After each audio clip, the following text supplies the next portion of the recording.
Quick tutorial if you want to make a text animation like this. It's so easy to do, just takes a few seconds. You go and open your text layer. Now go to Animate, select Opacity, and you will bring this down. You will see it will disappear.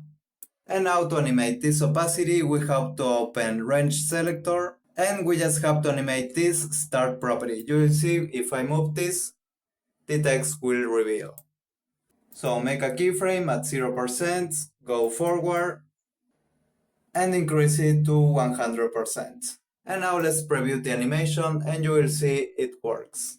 In the case you are just lazy and want to skip all that process, you can do it just with one effect. With the text selected, we add the effect typewriter. You can see it right there, it's a preset, so we just have to press enter and you will see the text will disappear and we'll have these two keyframes. Press U to see it and you will see they are the exact same keyframes, so if we move this forward, it will reveal.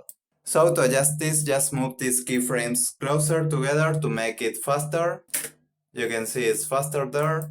And move them apart to make it slower. You can see it takes its time. And that's it. I hope this is helpful for you.